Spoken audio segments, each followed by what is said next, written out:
Welcome to the webinar this evening, which is to celebrate Asian Heritage Month. And the video that we just showed you was just to celebrate all the countries that make up Asia. We have a fun evening for you tonight, and I'm glad that so many of you could join us tonight to learn more about Asian heritage. But before we get started, and I let others take over the reins, so to speak, I'd like to introduce a few people who are on the webinar tonight. For those who are PSAC members joining us tonight, you may not be familiar with some of the staff in the office, so I thought we'll introduce the staff first. And then for those who have received this invite and are joining us just to celebrate Asian heritage, thank you and welcome as well. So for myself, I'm Tina Matthias Bouchard, and I'm a regional rep in the Winnipeg office, and I work with the Human Rights Committee, who is hosting this event for you tonight. On our webinar, we also have Caroline Klug, who is the Regional Education Officer, Coordinator, and also we have Alana Mackinson, who is our Political Communications Officer. So I don't know if Alana, you can turn on your webcam so everyone can see. Awesome. And so for the participants who are on our webinar tonight, I just want to explain a little bit about how the webinar works. For those of you who joined us online through the web application, on the right-hand side is the GoToWebinar control panel. So you will see that there is a red arrow. It may be hiding. If you click on it, it will expand that control panel. You have the option of raising your hand if we ask a question, and you'll see a little hand with a green arrow. And also on the bottom, there is a question box, a chat box. So if you have a question for any of the panelists that we have speaking tonight, you can just type that in. If it's a question for a particular panelist and you want that question just to go right to that person, you can just type it in as well. And we will have a question and answer period closer towards the end of the webinar. For those who are joining us on telephone only, sometimes, you know, this is technology and it doesn't always work. And so I'm crossing my fingers that the internet doesn't go out here as well.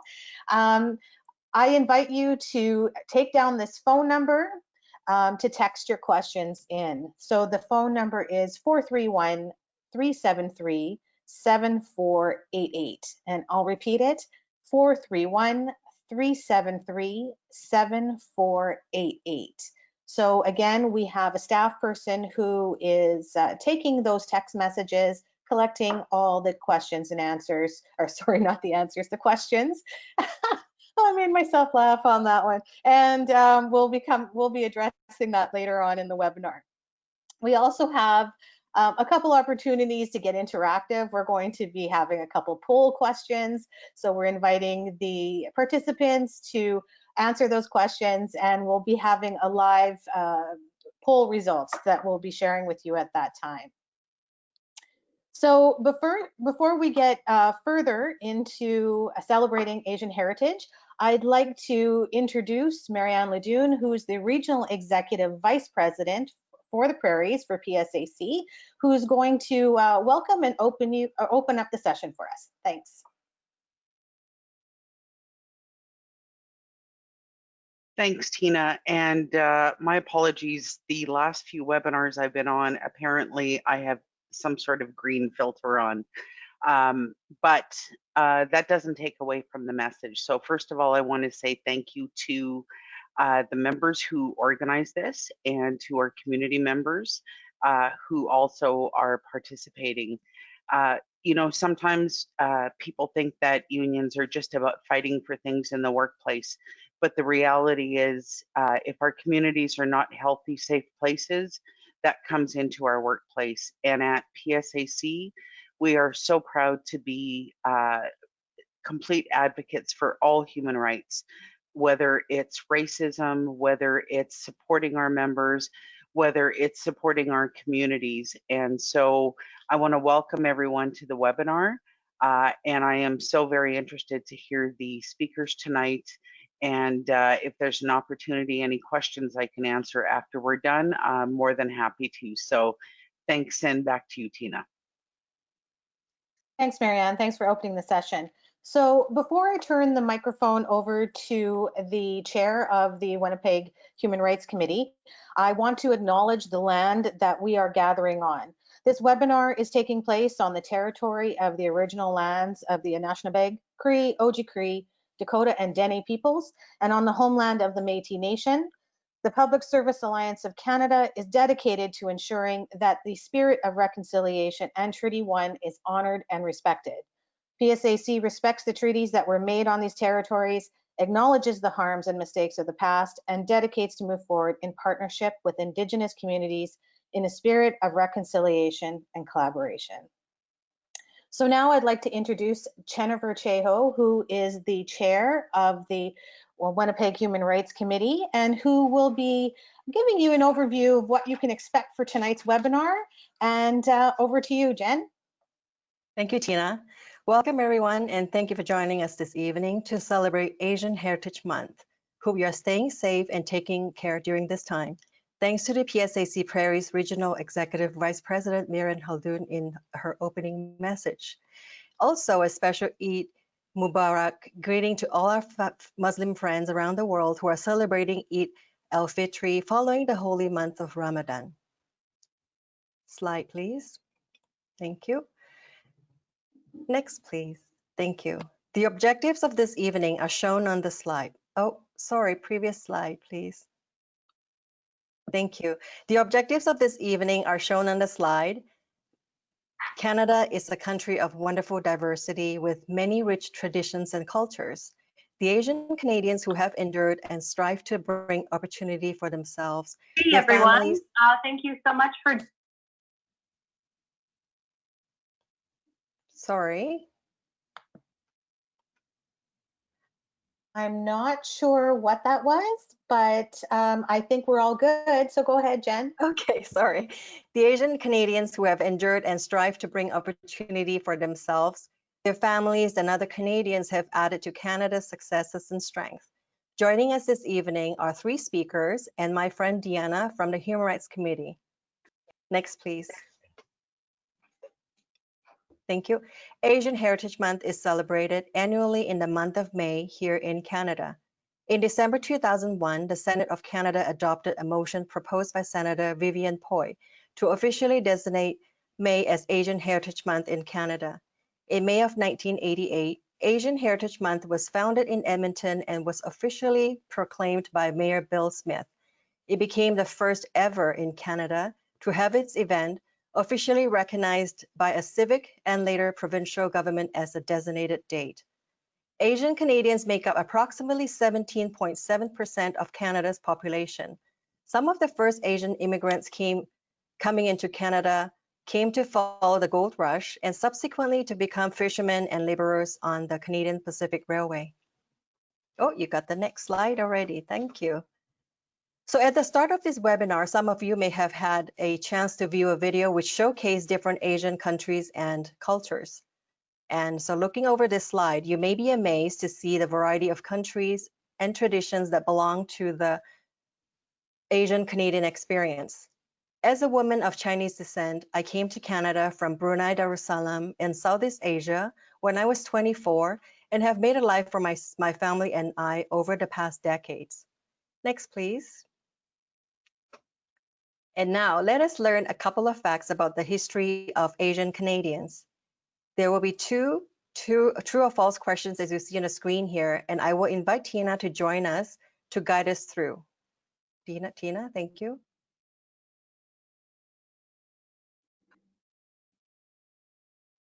Hi there. Okay, so we have two questions. The first question is true or false? The first Chinese to settle in Canada arrived in 1872. So if you think this is true, as I mentioned, you have a little hands up button that you can raise if you think that's true. So we'll just give you a second to raise that. Where is it? Those of you who are attending as an attendee will have the option to raise your hand. Yeah, I'm yeah. Oh, and we currently have 38% of the participants who've raised, oh no, the numbers are going up. We're at 47% of people who believe that to be true. Okay.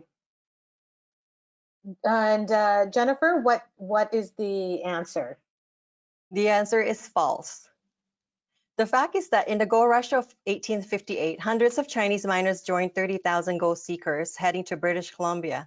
In 3 years' time, several thousand Chinese were prospecting there, and more arrived in the following years. Many came from the Californian gold mines. After the gold rushes ended around 1870, most people left the territory, but Chinese workers stayed to continue mining. In 1885, they made a big mine.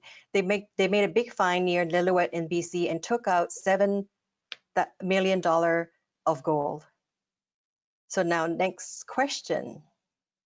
So question number 2, true or false? South Asian immigration was banned in 1908. True or false? So if you think that's true, raise your hand. You might have to put down your hand previously and then raise it again. False. The numbers are going up, and we are hitting 50. And I'm wondering if more than 50% of the attendees will think this answer is true. We're at 52, 54. I think some people are still making up their mind. Oh, I think we've settled at 56. There we are. All right, and the answer is true. Good job. Fact is that in 1897, troops from the Hong Kong and Malay states visit British Columbia on their return from London. It is believed they told stories to other troops about the new immigrants and many British subjects that were settling in British Columbia. This resulted in South Asian migration to Canada. It is believed that by 1908, before the immigration ban, 5,000 South Asians had settled in BC, out of which 90% were Sikh. The Canadian government's first attempt to restrict immigration. The government passes an order in council on January 8, 1908, prohibiting immigration of persons that did not travel on a continuous journey to Canada. So those are the 2 fun facts you can share with your friends and families. Thank you for your participation. Next, please. Each year, the Canadian government celebrates Asian Heritage Month with the theme of empowerment. And this one here, it's in 2020. The theme this year is Asian Canadians United in Diversity. Let's look at the next slide for last year's theme. Thank you. Next slide. In 2019, the Canadian government declared Asian Canadian Youth Shaping Canada's Future.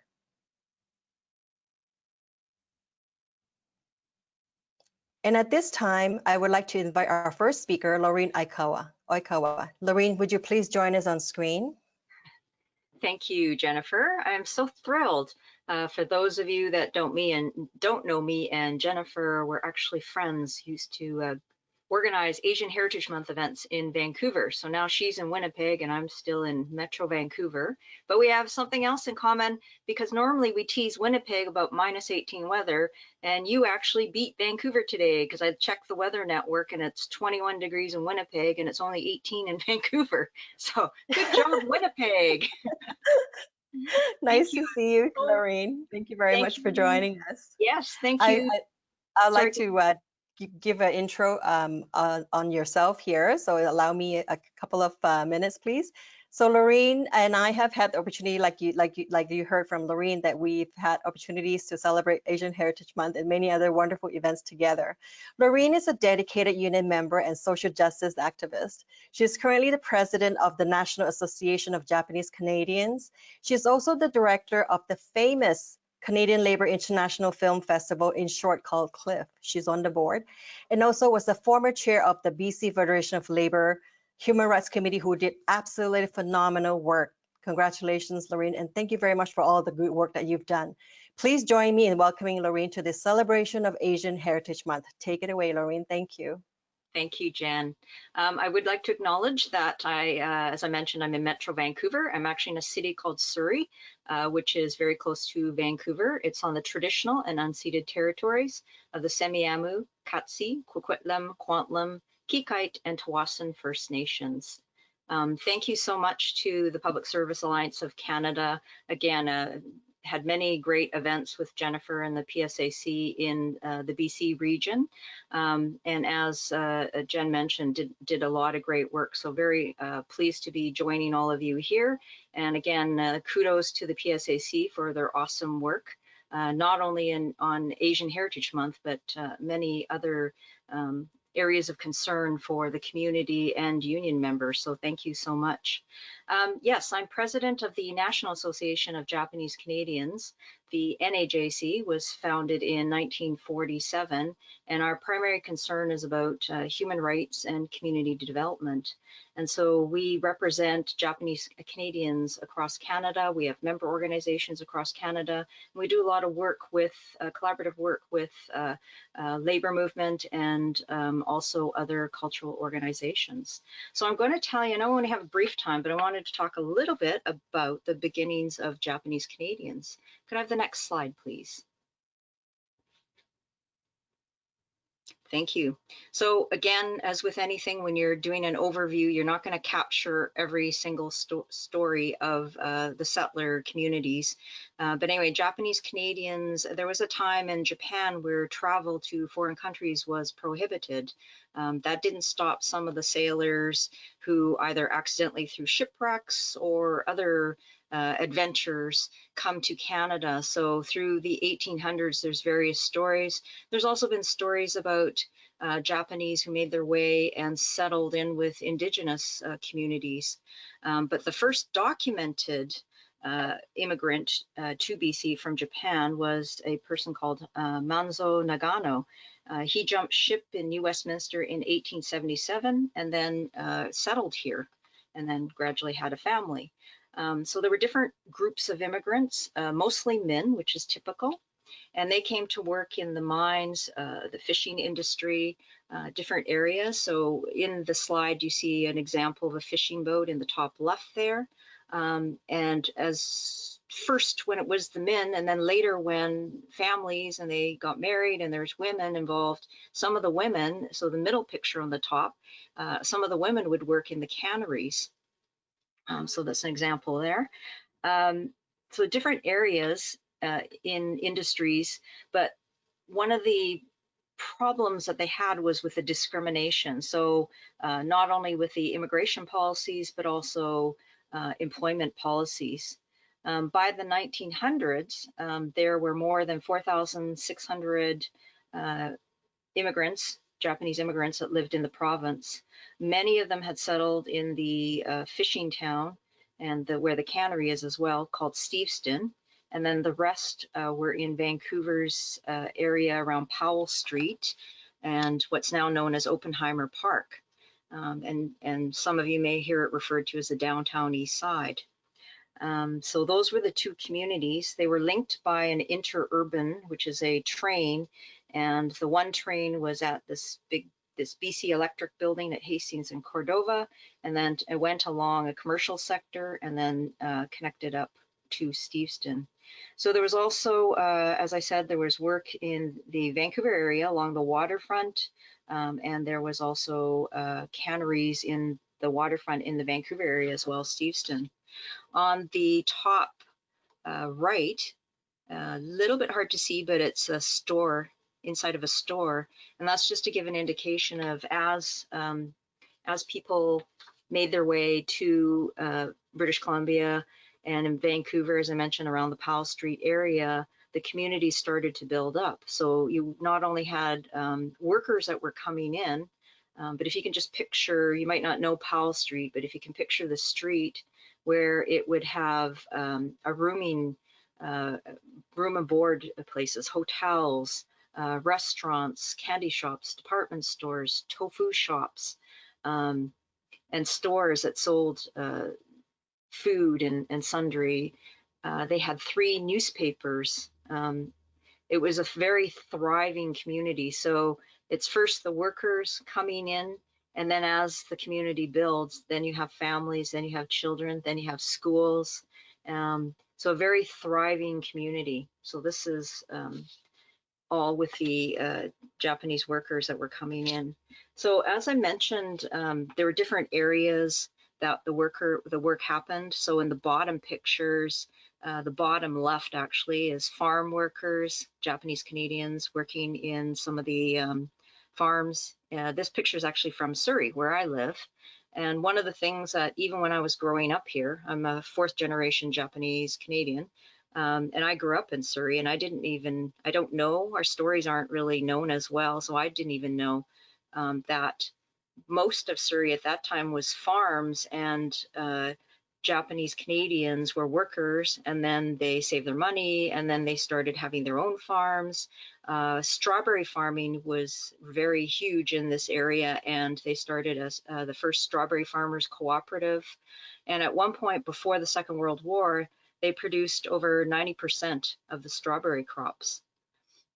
The middle photo on the bottom is coal miners.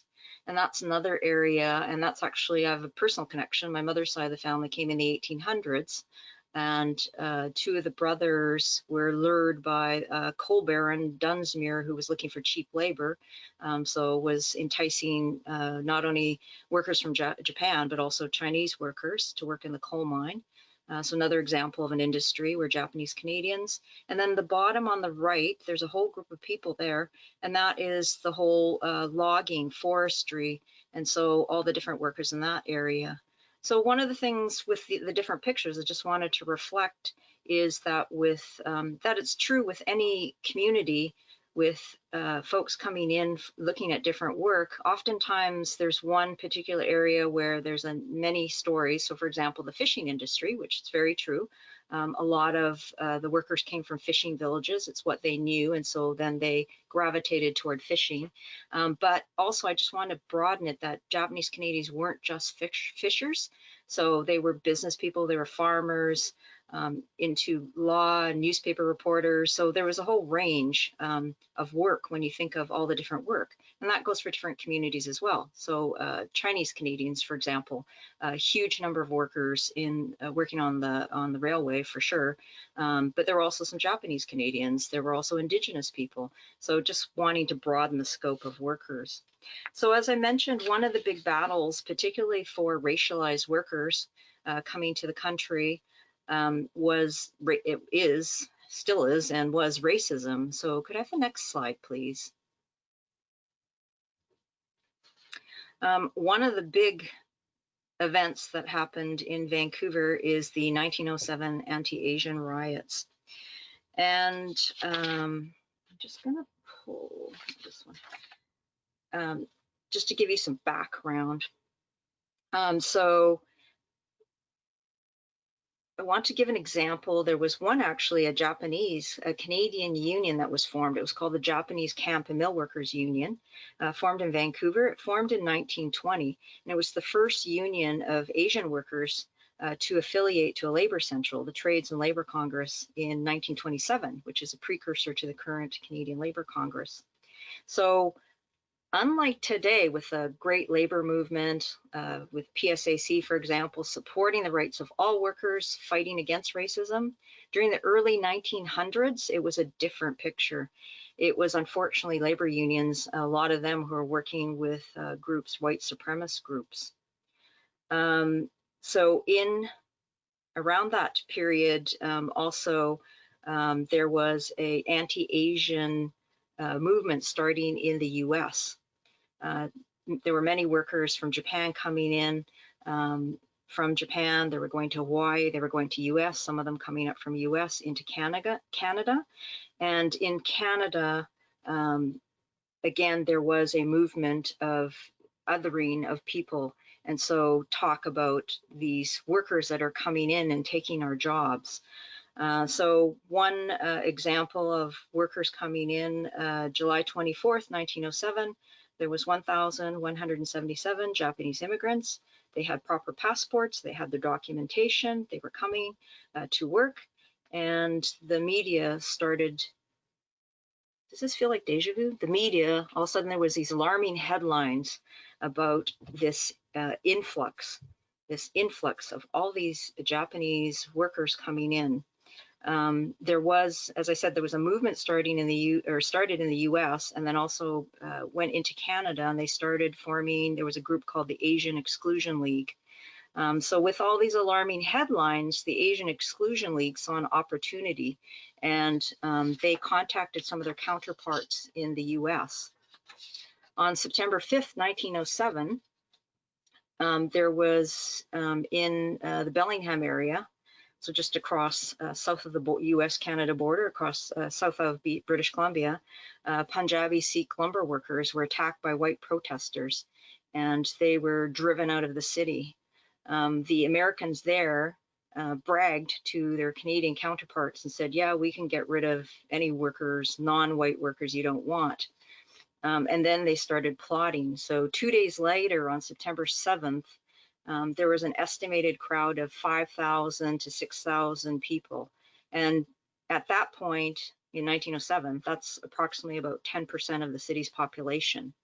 And so there was going to be City Hall, which at that time was at Main and Hastings.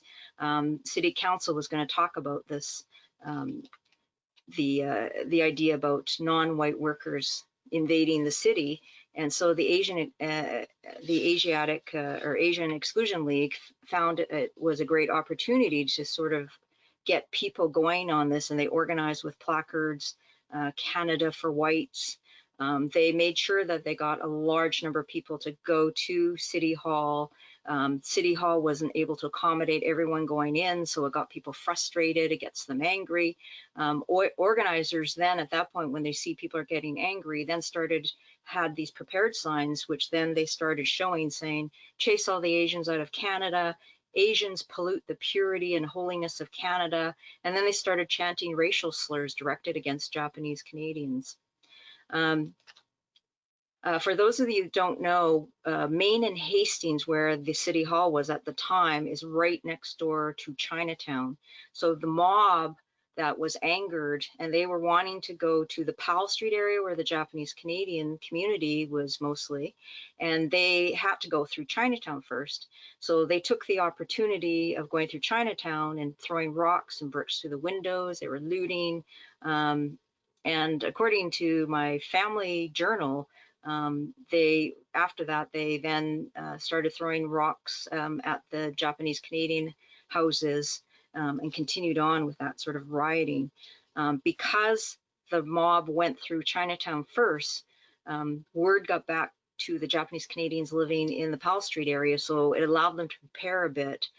So they were able to put some blockades. And then at that time, that's the other thing, you have to cast your mind. In 1907, it wasn't paved roads, it was rocks.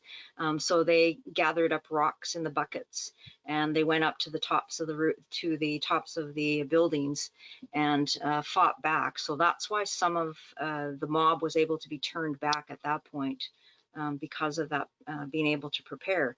But the other thing, though, was that even though it was not aggressive action by the Japanese Canadian community, they were defending themselves, because if you keep in mind, they had children, their families, they were scared, and these people were yelling horrible racial slurs and basically saying they want to kill them.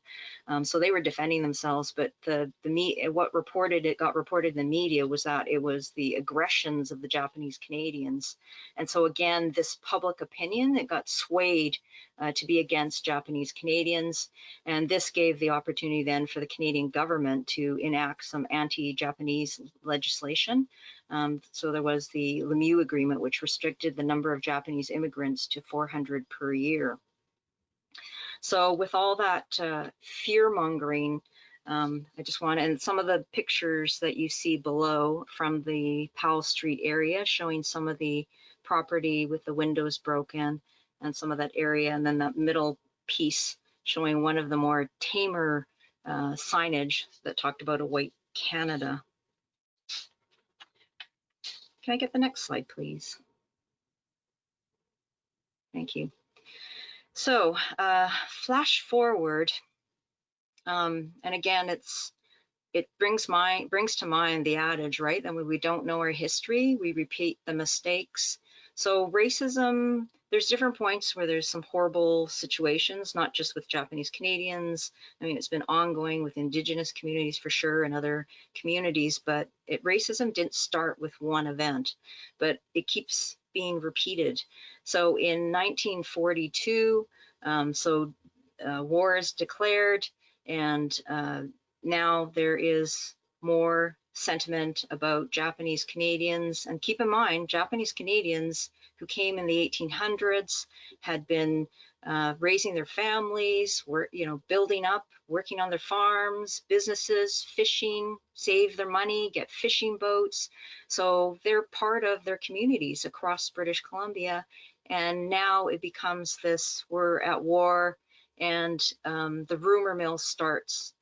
And unfortunately, it's targeting Japanese Canadians. And in fact, we keep saying Japanese Canadians, but at that time, there was no reference to the Canadian part of it. In fact, it was racial slurs. And also at the time, the elected folks were not, instead of doing a really good job, what government should do in supporting people and trying to calm people down and looking at facts, they actually encouraged, and there were some very racist BC elected folks, both provincially and federally, who kept pushing to say, we've got to do something, we've got to move out this menace of possibly spies, etc. And so these people that did nothing wrong and just with their families were then rounded up and removed from the West Coast. And this was all done through the government enacting the War Measures Act, or using the War Measures Act to move approximately 22,000 Japanese Canadians. And this is from babies to seniors. And so moving them out from their homes, no choice about this, moving them out. The Japanese Canadians, primarily that were outside of the Vancouver area, were shipped to Hastings Park. Hastings Park, which we now all know and love as the Pacific National Exhibition, happens every year. We go there for the fair rides and the fried food and all of that. But at one point, the federal government had taken over Hastings Park. And you see in the pictures in this slide on the top right and just the middle right there, so the rows of beds.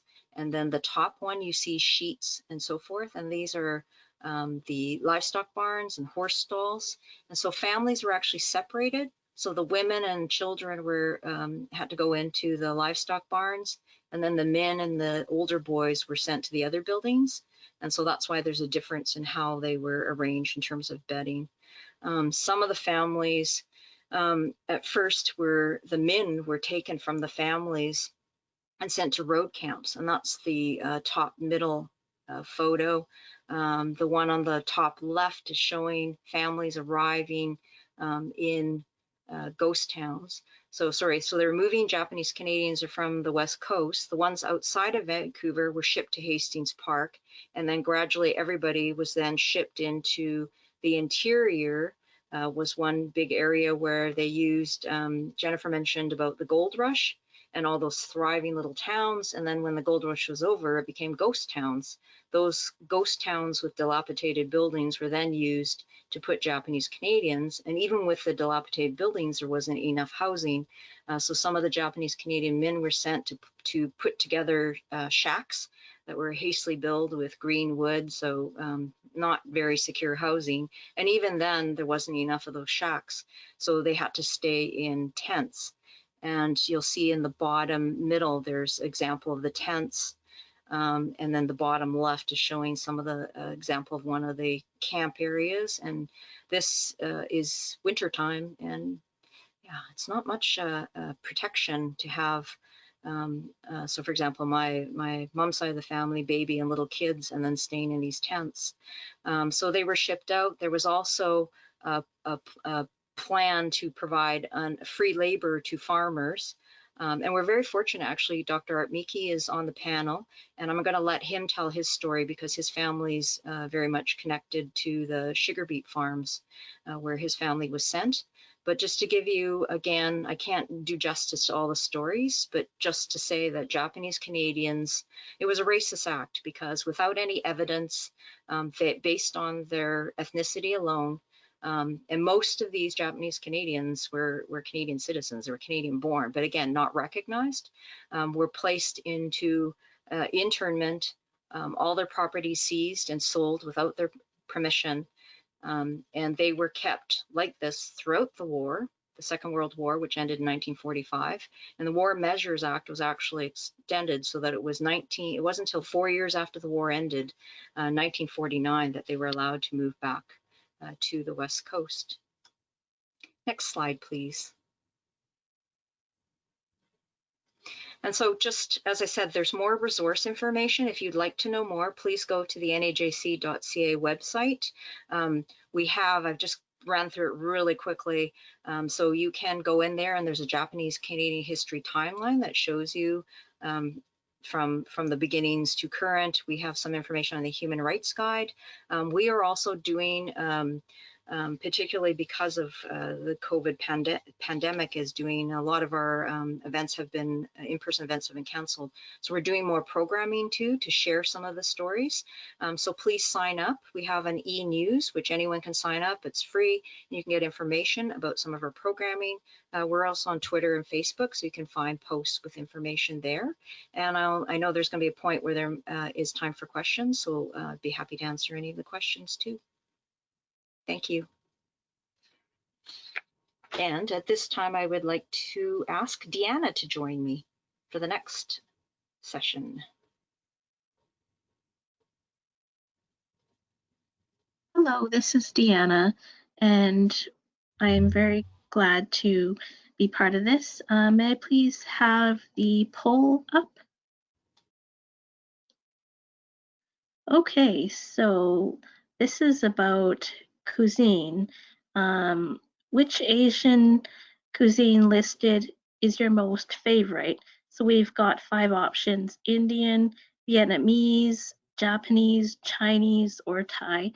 And there's some beautiful pictures of some wonderful dishes. Butter chicken is my favorite, but I don't want to sway anyone. So let's have the vote.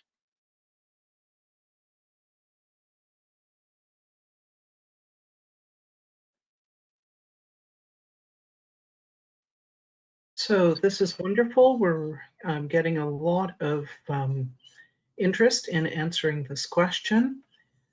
And there is a clear favorite. It's changing, so it seems like people might be changing their minds based on the pictures, but still very clear favorite. Japanese takes by 42%, and then subsequent to that, it's actually a tie between Vietnamese and Chinese food and Thai food, all at 23%. And then the butter chicken, unfortunately, wasn't enough of a sway, and that's at 19%. So thank you, everybody, for voting.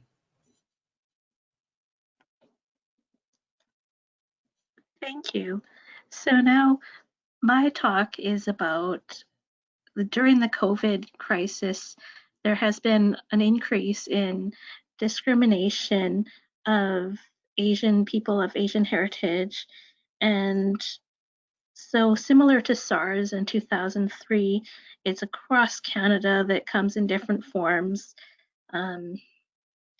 Unfortunately, it can be like assaults, such as a 92-year-old Asian man who was attacked just randomly, reported by the Global News.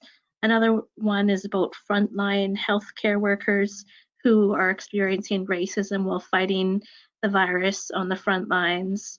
And that was reported by QP, that there was a survey of workers experiencing this type of harassment. A poll of Canadians in the 3 largest cities found that 1 in 5 people felt unsafe next to an Asian person on a bus, reported by City News. A poll about people impacted by COVID, thinking that Asian people had the virus, said that 14% of people that were non-Asian thought that Asian people had it, and that was done by one of the poll in Montreal. And there was also a lot of social media posts about discrimination or harassment on social media, and National Post represented that. Ignorance and discrimination also impacted in another article of an Indigenous woman who was told to go back to Asia, that's in CBC, who reported that PSAC calls for the federal government to understand the discrimination faced by people who are of Asian heritage. PSA reminds all members, including those of Asian descent, that their union fully supports them in their experience of racism and encourages all members to be vigilant and speak out against harassment, no matter what race. Now I would like to call on Dora Ng. She is a queer and non-binary storyteller, lion dancer activist whose social justice interest in trans and queer inclusion and racial justice, depending on the place and need, Dora's activism could look like writing, organizing. Dora was a 2-term member of the Vancouver Parks Board's Trans and Gender Diverse Inclusion Steering Committee. They are now active in Vancouver, Chinatown, supporting grassroots queer and arts organizations. I would like to invite Dora to speak. Thank you, Deanna, for your presentation and for the introduction.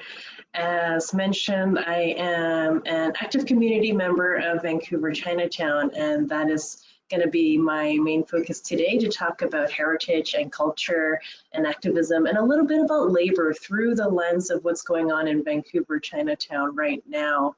And I am in Vancouver today on Coast Salish, Musqueam, and Tsleil-Waututh territories. I wanted to quickly acknowledge that, and I'll go more deeply into that later. So my first slide is kind of the current, what Chinatown is busy with. There's racism, yes, and that's a huge struggle and challenge for our community, but there's also a lot of care.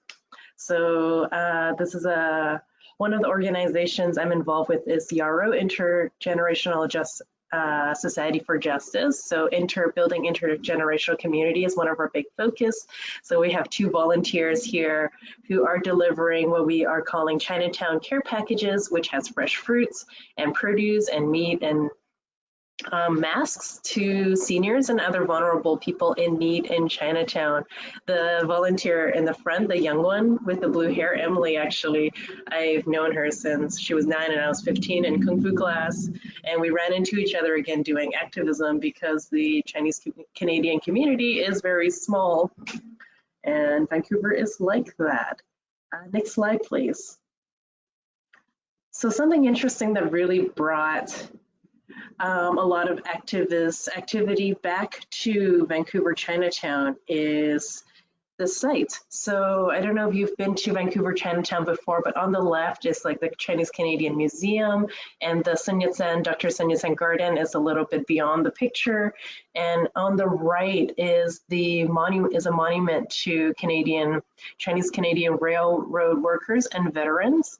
My great uncle Alex Louis was a veteran. He was a parachuter in World War II, so they needed bilingual people who spoke English and Chinese to be able to coordinate the effort with some of the people on the ground. So my uncle was parachuted behind enemy lines during World War II. So this site has a lot of very personal connections for a lot of us in the community.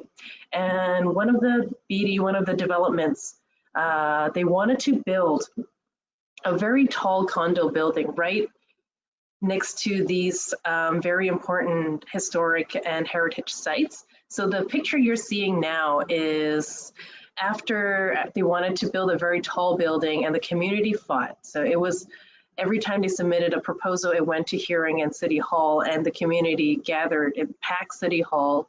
So the people that Lorene mentioned packing City Hall to the point where we couldn't fit, that was us. This time it was the community kind of coming together to defend, to voice our opposition to this one. And there's something about this project and this particular site that was able to mobilize a community in a way that other gentrification projects wasn't able to. And I think partly it's because of years of the promise of gentrification and these condos going to revitalize and bring life back into the community.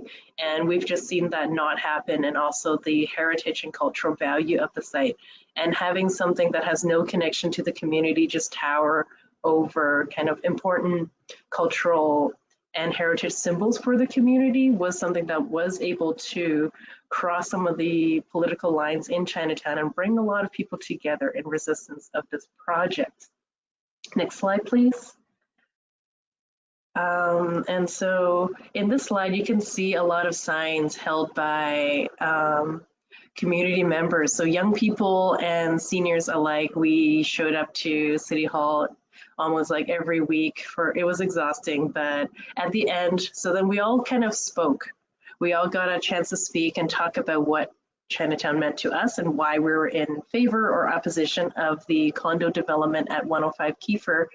And we did this again and again and again each time the developer submitted a new proposal. So the original proposal was like, for example, I forgot, like 40 stories, and then they trimmed it down to like 19, and they trimmed it down to 16, and they trimmed it down to 12.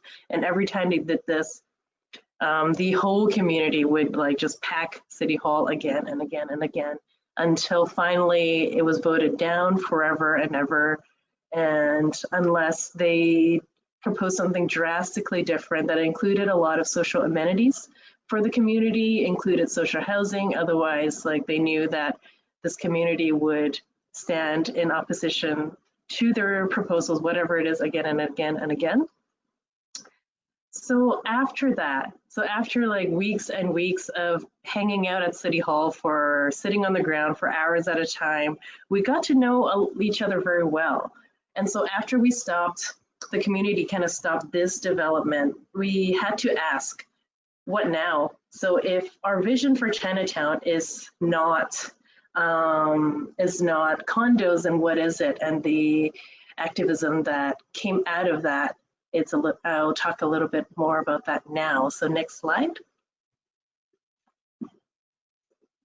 So these are seniors and young people. This is an event that Yarrow held, and the person who is holding the little lion head is my lion dance partner, Vicky, and she was kind of leading a lion dance and dragon dance session in the park, which was what we did a lot of because it's free, you can use the park for free, and it brought people together. And so building intergenerational connections is one area that a bunch of friends and I decided was an important priority for us. And next slide, please. And this is the Vancouver Chinatown Cantonese Saturday School. So we're all friends, not our organizations, but definitely friends that we support. So Youth Collaborative for Chinatown, they decided that preserving Cantonese as a heritage language is going to be an important priority. So a lot of us grew up going to Saturday language school. I was talking to Caroline, who was helping me put together these slides, and then she talked about going to German school when she was young. And this is like something that children have access to, but a lot of times because of racism, when you're a child, you had no interest, you didn't want to go. But as adults now, you want that connection to your heritage language. And you can see that not everyone in this picture is Chinese, and that's because a lot of people, because whether some of them because they have family members now, their partners who are Cantonese speaking and they want to be part of that heritage and learn that heritage, they are able to find some resources and some accessible connections through this Cantonese Saturday school for adults. So that's another initiative that's happening in Chinatown right now. Next slide. And this is another fun activity. So this is occupying space. So the developers often say this is an empty parking lot that they wanted to build the condo on. It's empty anyway, nobody goes there. This will bring life back to the community. And this event, it's kind of taking place right in front of that site. So every Saturday in the summer, they put on these like outdoor mahjong series and anybody can participate. Sometimes there's instruments and stuff. very lively, very interesting looking, and anybody can walk by and participate in a game or two. So this is kind of like claiming space and saying that no, this Chinatown is not an empty place, it's actually full of life. We just need amenities and resources to kind of let that life happen. Okay, next.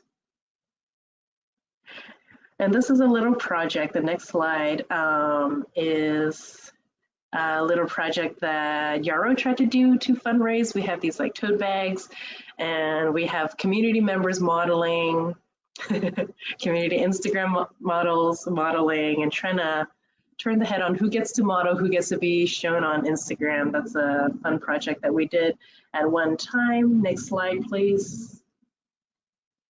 And actually, can we show the slide after that for a second and then come back to this one? So this is a street banner that we have on Chinatown right now. It's been forever. It's been here forever. It's a panda. A lot of us feel like pandas don't really represent the community. It's kind of like self-stereotyping, using a stereotype for other people to understand, but we don't want to be represented by a panda. So back to the previous slide. So this is a project that we worked on, and it's trying to kind of, there's youth, so peace to seniors and youth, and respect. This was part of a street safety project. So we designed these in collaboration with seniors. We designed these street banners, and one of them say safety is community members looking out for each other. That's street safety that's the one in the middle. So street safety means looking out for each other. That's also kind of pushing back on a narrative that safety means displacement, displacing people who are maybe drug users, displacing people who are poor from Chinatown, and that's how we create safety, and that was something we wanted to push back on. So we're saying that safety means community members looking out for each other and building community. And next slide, I guess next two slides. And we really, in the things that we do, we want to give seniors a voice. So this is Kong Tai, who is one of the most outspoken kind of like people. When we say, oh, we need a senior to speak up, these three are often the first to speak up. So they're singing right now. They're singing in a karaoke at an event, and then so their courage kind of carries over. So they not only they'll speak out at city council, and they'll also be the first ones to sing to encourage other people to join in the singing. So that's giving them voice, literally, and in activism, encouraging them to participate and have their needs expressed. Next slide, please.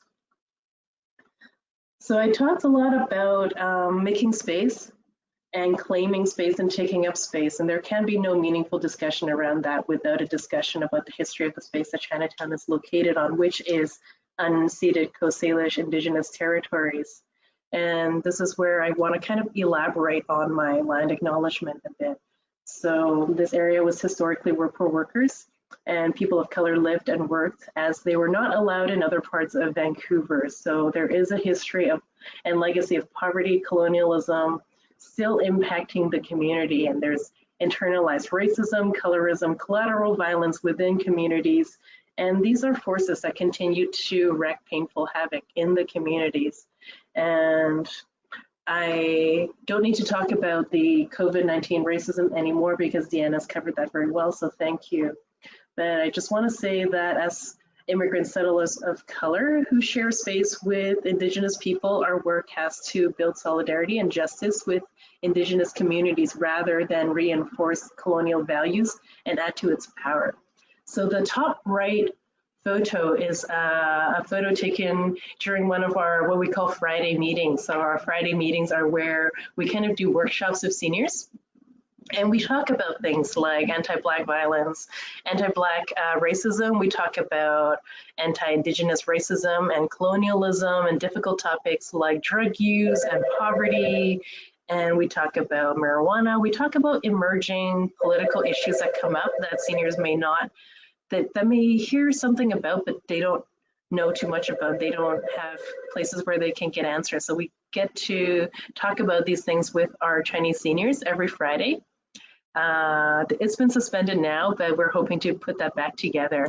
And the photo on the left is signs, protest signs in different Asian languages, respect Indigenous land title, and we have like Tagalog, we have Thai, we have different languages, and this was an initiative during the blockades for Wet'suwet'en people, and that's when we like kind of had space to invite people of different Asian descent to come together and make banners and then to use them in protest if that's our choice, or just to, on the bottom right corner, like someone hung a banner from the Chinatown parkade that says respect Indigenous sovereignty. So this is some of the work that we're doing to build Indigenous solidarity in our community, to address the anti-Indigenous racism and anti-Black racism that are in our communities. And we feel like we are in a position to be able to speak to our elders about that candidly and compassionately. So we continue to prioritize that. Next slide, please. So another initiative that we're working on is the Speak My Language project, and I'll try to wrap this up quickly. So Speak My Language, this is trying to reduce barriers to accessing healthcare because of language barriers. And from a labor perspective, there's a few things that we can talk about here. One important thing is the unpaid labor that family members often have to do when they accompany their elders or people who just came and they don't have English skills to the doctor, and then they do the translation work, or doctors and healthcare workers and staff who are working in healthcare settings who provide informal translation services, and they're not being paid for this extra skills. So there's this issue of unpaid labor or unrecognized extra labor. And also for translators, professional translators who are not able to find jobs in these settings because they're not hired, because the jobs don't exist, because the right to access healthcare in any language is not really recognized in BC right now. So this is something that we're pushing for. Next slide, please. And this is a tote bag that is going on right now to raise money for current like COVID response initiatives, Solidarity Forever, and we have a senior riding a dragon, Chinatown YVR, so using kind of like labor language to build solidarity. And next slide. So a fun fact is a lot of the activists in Chinatown who are of Asian descent right now are queer identified. I would say like more than half. And why is that? It might be just cultural connection. Queer communities tend to be very activistic because politics affect us very, very closely. And there is a desire for a lot of queer people of color, queer young people of color to participate in activism that's close to our hearts and home and takes into account our culture and heritage. So something that we're doing, something that we have been doing is something called a celebration in Chinatown called Pride in Chinatown in August. Next slide. And so there's taiko drummers. You can see like taiko drummers, and here top left corner we can see a picture of the House of Rice, Asian drag queens, and bottom left you can see candles, kind of like traditional, very traditional like Catholic saints candles, except we have drag queens in place of or dressed up as saints. And top right corner we have, this is me and my partner doing line dancing, and we're kind of kicking off this event, and on the below that is a DJ, he looking very badass and spinning in front of Dr. Sun Yat-sen's statue. Next slide. These are scenes from my line dancing. So like bottom left, we have a banner that says Yellow Peril, and that's kind of like a clapback at the racism that we do experience as Asian people in Vancouver. And this concept doesn't go away. Like the COVID-19 is another reiteration of that. But before that, it was like the housing crisis. Before that, it was like taking up all the spaces at UBC. It's always something that marks us as outsiders and scapegoating of the community. So top right corner is when they're doing something called an eye dotting ceremony. And so here we gave it a queer twist by dotting parts of the lion, like dotting the eyes so they can see what needs to be done in the world, dotting the mouth so we can kiss whomever we love. So like queering traditional prayers like that. It's something that we did in Pride in Chinatown. Next slide, please. And this is me getting out of the line after the performance. Next slide, please.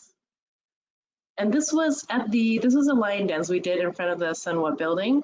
And this was when it was even before it was called COVID, it was just called the coronavirus then. So there's some balloons in the middle and they say racism is misinformation and fear. And then it was part of my lion dance. I had audience members pop those balloons before I kind of got the lettuce and ate it. And then in the process, I tore up this cardboard, the giant cardboard coronavirus thing that's on the right. And that was a way of like using a traditional dance to turn into a performance that combats racism. And last slide. And I'm just going to conclude. This is an art exhibit that's happening in Chinatown. Yellow is called Yellow Perils Celestial Elements, and it's happening in the Queer Arts Festival. It's part of the Queer Arts Festival and the Sum Gallery, which is in Chinatown right now. So yeah, so that is the Chinatown things that I am talking about, and I'm going to invite Jennifer back to continue with this presentation. Thank you. Thanks, Dora. Thank you, Lorene, Dora, for the wonderful and interesting presentation, and Diana for giving us updates of some of the arising issues racialized people are facing during this tough time. Next slide, please. Now, let's look at how Asian Heritage Month is celebrated. Some suggestions are, let's get to know the diversity of Asian Canadian communities in Canada. Let's get to know the history and many accomplishments of Asian Canadians in Canada. And for those of you who are book lovers, why don't we take the opportunity to read many wonderful books by Canadians of Asian descent, such as We Have Always Been Here by Samra Habib, and foodies out there, try a new cuisine. And lastly, how about checking into CBC? Celebrate with a collection of films that honors the culturally diverse and rich heritage of Canadians of Asian origin. Asian Heritage Month is a month in which to celebrate the wonderful richness of traditions and cultures that thrive in Canada. It is a month to gain a deeper appreciation for the contributions of all Asian Canadians. Next slide, please. My Asian Heritage Month celebrations. Lorene would know this one. I've been fortunate to celebrate and organize a number of Asian Heritage Month events. My favorites have been the ones that included children, great food, wonderful speakers, and amazing participants who embrace the spirit of celebration. And now I would like to invite our last panelist of the evening, Dr. Art Miki. Dr. Miki, would you please join me on the screen? Dr. Miki, Arthur Kazumi Miki, is an active leader in the Japanese Canadian community, having served as president of the National Association of Japanese Canadians from 1984 to 1992. He led the negotiations to achieve a just redress settlement for Japanese Canadians interned during the Second World War. He and his family were forcibly relocated to Manitoba sugar beet farms in 1942. For his efforts nationally, provincially, and locally, he has received this country's highest recognition, the Order of Canada, the Order of Manitoba, and recently received the Order of the Rising Sun from the Government of Japan. He received an honorary doctorate degree from University of Winnipeg. Art is past president of the Japanese Cultural Association of Manitoba and the Asian Heritage Society of Manitoba. He is advisor to the Canadian Race Relations Foundation. Art is a former teacher and principal, citizenship judge, and a lecturer at the University of Winnipeg. Good evening, Dr. Miki. Thanks for joining us, and I hope you're doing well. I can't hear you, Dr. Miki. Your microphone, is the microphone on?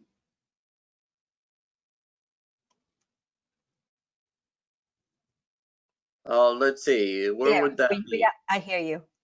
Okay. Okay. Pleasure to be with you, Jennifer, and sharing in this interesting activity. I'm really enjoying it. What I'd like to do is talk a little bit about Asian Heritage Month in Manitoba, since I was quite instrumental.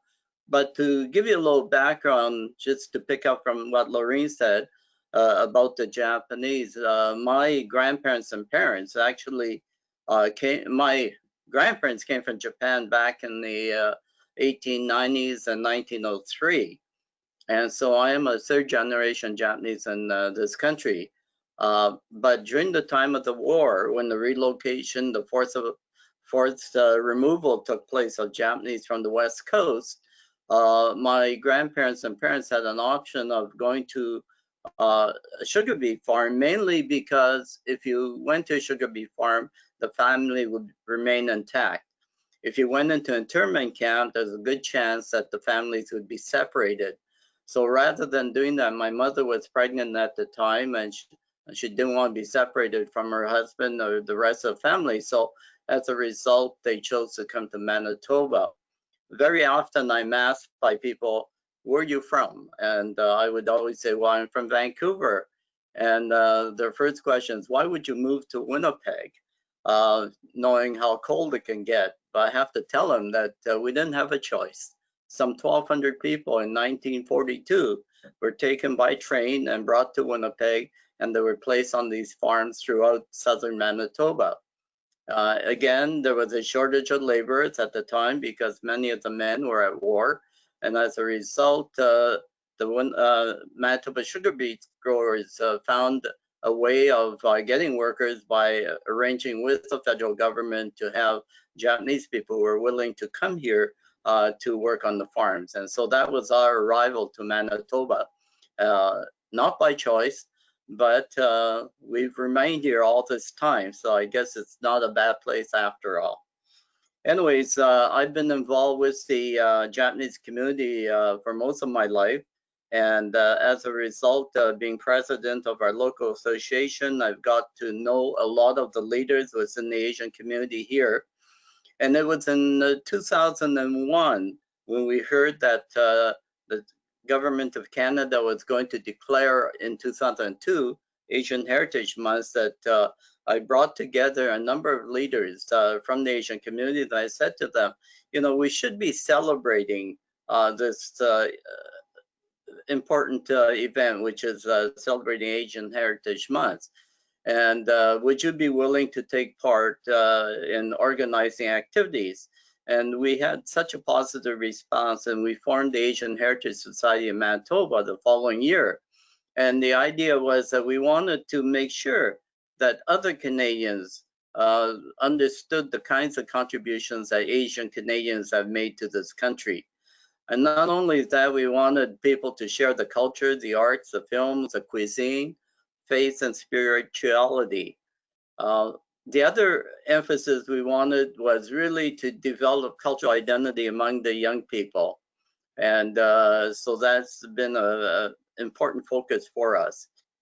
And working in partnership with all Asian Canadian communities, because prior to that, there was no organization at all that brought the Asians together. And so by forming the Asian Heritage Society, that was a way of doing it. And so it was creating, and now because of the situation with the COVID-19 and the racism directed towards Asians, it's more important today that we recognize the importance of Asian Heritage Month, and also to share our understanding of our culture with other people so they understand us better. Next slide. And what you see are some photos of various activities that we do during Asian Heritage Month, whether it be martial arts or folk dancing, music, hip hop is another popular activity as well. We can move to the next one. This is, again, we have a festival at the Forks. The Forks is a central part of Winnipeg where we Red and the Assiniboine River meet. It's a meeting place, and each year we have a festival at the Forks Outdoor Festival, which draws a lot of people. Next.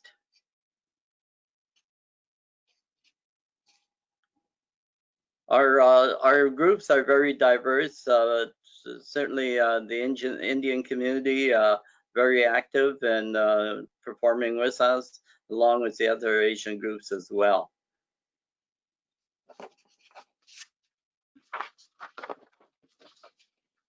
Some of the activities that we do is we want to recognize Asian Canadian leaders, because there are many people who spent many years helping develop their own community and to bring on young people, etc. And we felt that there wasn't any vehicle where Asian Canadian leaders could be recognized. And so we hold an event, a dinner, in which we do that. Another important activity we do is a high school symposium. And this is a way of getting the young people interested on Asian heritage. And so with the symposium, what we try to do is bring successful Asian young role models to speak to high school students. And we hold this at the University of Winnipeg. We also have Asian Film Night, where we try to highlight local Asian writers and filmmakers. We also bring in Asian writers for a showcase. And every year we've brought in an Asian Canadian writer from across Canada to join us. And the one big event is a festival at the Forks. And we also take this festival out to the rural areas as well, because we want people in the rural areas to understand the contributions that Asians are making. And one of the partnerships that we have is with the Canadian Museum of Human Rights, where we have a concert there and also panel discussions on issues that affect our Asian communities and human rights. And so that's the kind of activities that we do through Asian Heritage Month. Next slide, please.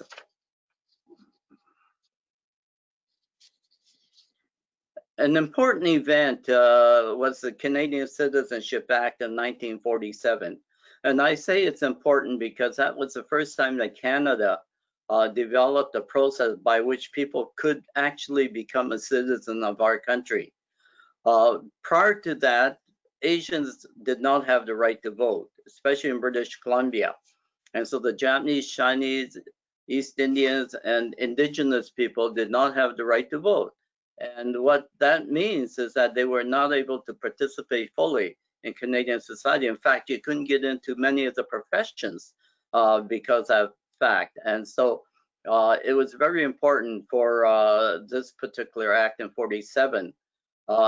At that point, it removed the Exclusion Act because prior to 1947 and from 1923, the Chinese were not allowed to immigrate to Canada. It was just closed door. And so as a result of the Citizenship Act, that act was repealed. And so the immigration to Canada from Asia begins to open up after the Citizenship Act. I see that as a very important act in our Asian community in terms of accessibility. Next. Just for people in Manitoba, just to give you some ideas in terms of the transition of Asians to Manitoba, the Chinese were here very early. After the railway, they lost their jobs. Chinese people moved across the country. Some of them opened restaurants or laundries in places like Manitoba. And so they were here in the early 1900s. Now the Japanese, because of the forced removal, the majority of them came in 1942. I think prior to 1942, there were less than 30 Japanese in Manitoba, but in 1942, some 1,250 people were moved here. The Southeast Asians, the immigration began to open up around 51. There were a number of them, but it was not a dominant type of immigration going on. The Filipinos in 1966 and Indonesians began to come here. With the Filipino community, it's interesting because the initial groups were basically doctors and nurses, and many of them came from the United States to Canada. But in the 70s, there was a shortage of workers, especially in the garment industry, and they recruited a lot of Filipino people. And today we have the legacy of that because the Filipinos now make up the largest Asian community in Winnipeg, and it's the largest Asian community of all the cities in Canada is in Winnipeg. The Koreans came in '72, and many of them really opened businesses, and the stores, the grocery stores, and so on. In '75, the Vietnamese community began to grow here, and they were the boat people who were being removed from Vietnam, and many of them came as refugees, and so we have a large community of Vietnamese here as refugees. And in the 2000s, the Middle East Asians are now beginning to settle in Manitoba. So it just gives you a perspective of when different groups came to Manitoba. Next one. This is an example of a high school symposium that we held at the University of Winnipeg. Next. Just to give you an idea of the population, as I mentioned, the Filipinos make up 80,000, and this is 2016, and I understand it's around 90 right now. The Southeast Asians, people from India, Pakistan, Sri Lanka, runs around 42,000. The Chinese is 23. The Southeast Asians, Vietnam, Indonesia, Thailand is 8,500. Korean 44, and Japanese is the smallest of all the Asian communities. And yet, if you go back in 1942, we were likely the largest Asian community at the time in Manitoba. And why is it important to celebrate Asian Heritage Month? Well, you know, if you begin to look at the immigration patterns, and this is in 2016, the majority of people came from the Philippines, India, China, Pakistan, South Korea, and the top 6, 5 are from Asia. And if you look at the 2019, out of the top 5, 4 are from Asia, and I think the United States is one of them. But the Philippines, India, and China continue to be the largest number of immigrants from those countries. So if you look at that kind of data, you realize that the Asian community in Canada is growing quite quickly. And as a result, they are a force to be contended with. And so it's important that people begin to understand the kinds of contributions that our community makes, especially for other Canadians. And especially with the situation right now, with all the racism directed towards Asians, is more important than ever. And I think that sort of concludes what I was planning to say. So I thank you.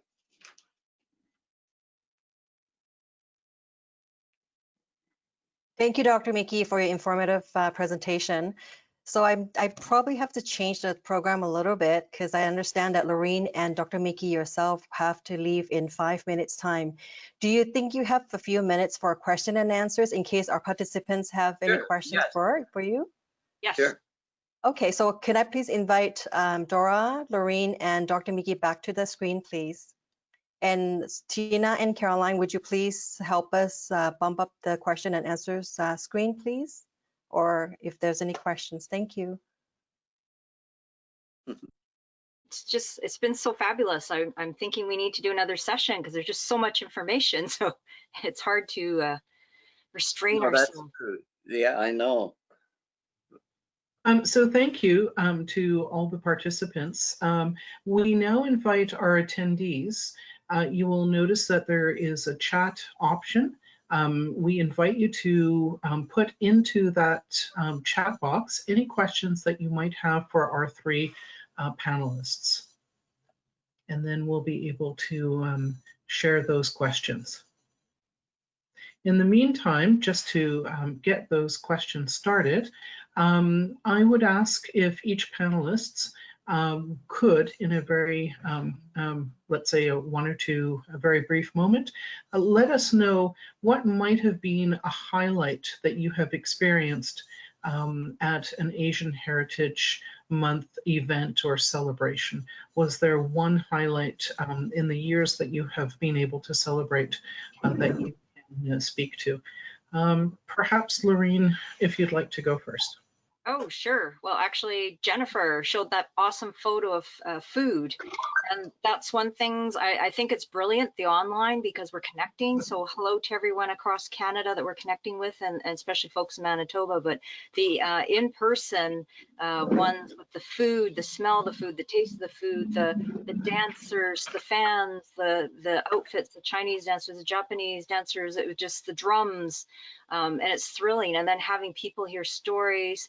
And then I know we're doing a little bit of the question and answer, but also like connecting with people. And sometimes it's not even your own culture. It's somebody else, like a Chinese Canadian will come up to me and say, hey, the taiko drums reminds me of the Chinese drumming or something. And it's that whole connectedness.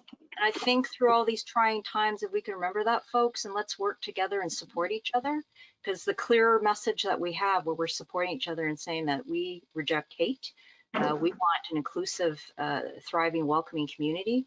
That's what I get the thrill out of from Asian Heritage Month. Okay. So before we go to Dr. Miki and Dora, we do actually have some questions, and we'll certainly go back to that original question, but we actually have some questions from our attendees. And so one question is, and this is from Nancy Johnson, and she asks, what do you see as the biggest impact on the Asian community's growth in Canada? Is there one panelist who would like to speak to that? Yes. Dr. Miki, would you care to speak to that? What do you see as the biggest impact on the Asian community's growth in Canada? Well, certainly the numbers are increasing. You know, when you go back a number of years, Asians were not that visible in the sense that they were part of. But now we're beginning to see a lot of people who have become as top Canadian entertainers, scientists, and so on, of Asian back, and just watching the COVID-19, I'm amazed at the number of Asians who are in leadership positions are you know, giving direction to our country, and their contribution is so appreciated by others. And I think it's that visibility for our communities to make, and I see that happening now more so than before. Okay, thank you so much. We've got a question for Dora. The question says, the two children in my life, aged 10 and 12, are of Chinese origin, but identify 100% as proud Canadians. Just how important is it to open the subject of racism when they display 100% contentment? That's a really great question. So a person, I believe, a person's sense of identity is something that develops over time. Growing up as a child, there were, like, my sense of how I identify kind of change over time. Like, we're taught to be very proud Canadians. Certainly, I was taught to be a very proud Canadian, 100% Canadian, because I'm born and raised here. And depending on the person, sometimes your heritage becomes more visible to other people, and a lot of times you don't get a choice. So if I say I'm Canadian, but some person on the street says, well, no, you're Asian, where are you really from?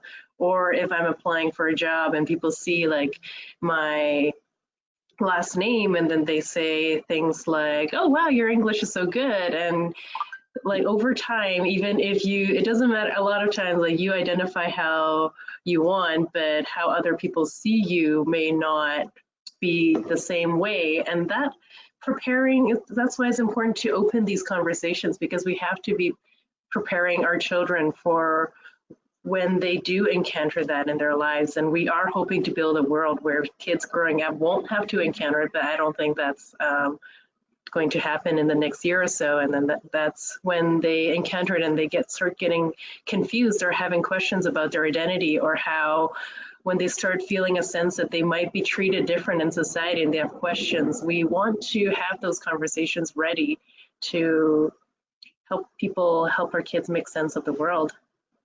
Okay, thank you so much. We have some fabulous questions. So if with the indulgence of Lorene and Dr. Miki, if you don't mind giving us a few more minutes, we've got a great question, which is, did the federal government ever apologize or make amends for what they did during the internment? They took all of downtown Vancouver from those who were interned. Should they not have to do something to make amends? I'm going to let Dr. Miki speak to this because he was instrumental. He was part of the 1988 redress that the NAJC, when he was president of the NAJC at that time, the National Association of Japanese Canadians. Yes, in fact, it goes back to 1988, September 22nd, when the federal government did recognize the fact that the Japanese Canadians, certainly their rights were abrogated, and the sufferings that they went through with family breakup and the forced removal, the confiscation of property. And so the government did apologize, acknowledge that it was their mistake. And as a result, there was compensation for members of our community, the ones who were directly affected, as well as a community fund, which helped develop many of our cultural centers across the country. And that happened also for the Chinese as well, with the head tax. There was an apology given in 2006 to them, and there's a recognition of what happened to the Sikh community with the boat that was sent back to India back in 1914. So there has been a number of recognitions made from that perspective. But I do want to mention that when you mentioned Vancouver and BC, that there is the National Association of Japanese Canadians through Lorene's leadership is looking at some form of acknowledgement from the BC government, and hoping to establish something that would be a legacy in British Columbia of the fact that there was a huge population of Japanese that resided there at one time. Half of them have moved away or were removed from the province. So it's important that we have that recognition also take place. Lorene, Yes. did you want to mention something? Yes, thank you for mentioning that. So again, I won't spend a lot of time talking about it, but please go to najc.ca. You can find information about the initiative that we're working on right now, BC Redress, because as I mentioned, it was because of the racist provincial MLAs who pushed the federal government to keep Japanese Canadians out past the end of the Second World War. So that's part of the highlights, but you can find more information on our website. You can also contact us, national@najc.ca, and we can provide more information for you as well. I'm sorry, I would have loved to stay on for another hour, but we do have this other meeting. But sorry, Caroline, was there one more thing you wanted me to cover before we go? Yes. What do you think is the most effective way to combat stereotypes? Doing what we're doing right now, which is like meeting with people, either formally or informally, having those conversations. That's why I like it when we share these stories, because then sometimes people say, oh, I thought just Japanese Canadians were all like fishers, they were fishing. And I say, oh yes, there were many, but there were also farmers, business people, etc. So just sharing the stories, because the more you connect on a level like that, where it's people, not numbers, then I think people really understand. Then it's not that unusual with any community to think, well, why wouldn't there be a Chinese Canadian who also, you know, is involved in a business as opposed to just working on the railway?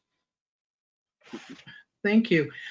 So I would invite Jennifer to take the opportunity to thank the speakers and invite Marianne Hladun for the final word, and that would then close our session. Thank you, Lorene, Dora, Dr. Miki, and Deanna. We very much appreciate your presentations and educating us. Big thanks to the for the support and work of those behind the scene. There are PSAC staff Tina, Alana, and Caroline, and of course the Winnipeg Human Rights Committee for organizing this event.